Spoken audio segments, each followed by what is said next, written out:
آج عورت کو مشرف قانون نے آزادی دے کر جو قانون بنایا، ایمان سے بتائیں عزت والے لوگوں کی چادریں تار تار ہو رہی ہیں کہ نہیں؟ بولیں عصمت دری ہو رہی کہ نہیں؟ اس باپ سے پوچھیں میرے بھائی جس کی بیٹی کی عزت کی چادر تار تار ہو جاتی ہے، یا اس عزت والے آدمی سے پوچھیں جس کی بچی کہتی ہے میں باپ کے ساتھ نہیں جاؤں گی، میں ایک لچے لفنگے کے ساتھ جاؤں گی۔ باپ بیچارہ روتا بلبلاتا سسکیاں لیتا ساری زندگی، پھر زندہ رہنے کے قابل بھی نہیں، مرنے کے قابل بھی نہیں، لیکن اس تمام تر خرابی کی وجہ ہمارے گھروں کے ماحول ہیں۔ اس ماحول میں پلنے والی بچی کہتی ہے کہ اگر مجھے پردے کا حکم دو گے تو میری آزادی چھن جائے، اگر مجھے کہا جائے گا کہ ماں باپ کی بات مانو تو میری آزادی متاثر ہوگی۔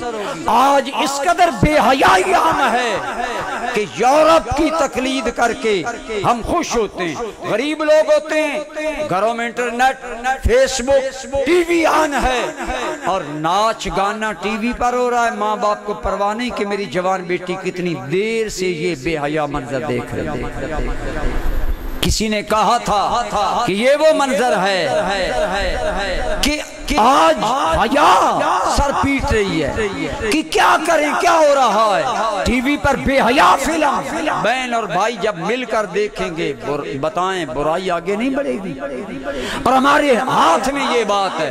برادران گرامی قدر آل بیت اعظام کا تو انداز یہ تھا کہ عورت اتنی پردے کی چیز ہے۔ خاتون جنت حسین کی امی نے کہا تھا، اور پہلی مرتبہ سیدہ فاطمہ الزہرا نے کہا تھا جب میرا وصال ہو جائے، میرا جنازہ تیار ہو جائے، میری میت کے اوپر ایسی کوئی چیز اٹھا کر جھولی سی بنائی جائے کہ میرے بدن کی ساخت پر بھی کسی کی نظر نہ پڑے۔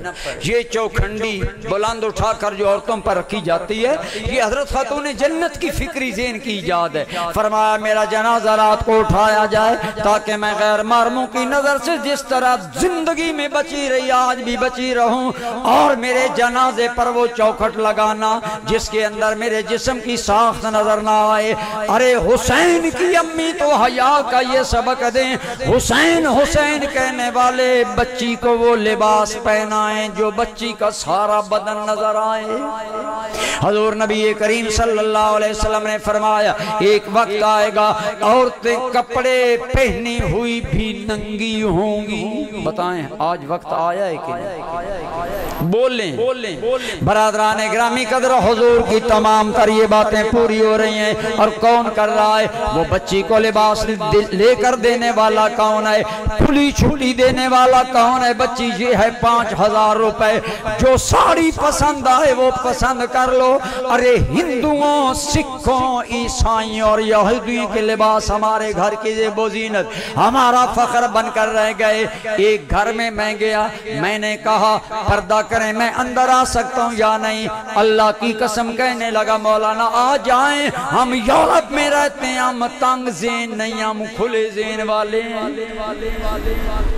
کھلے ذہن والے ہیں۔ یورپ کی تقلید میں ہم نے آزادیاں اختیار کر لی۔ خدا را میرے نوجوان عزیز بچوں، امام علی مقام کے غلام بنو، حسینی بنو۔ حسین وہ ہے جس کی نگاہوں میں حیا ہوتا ہے۔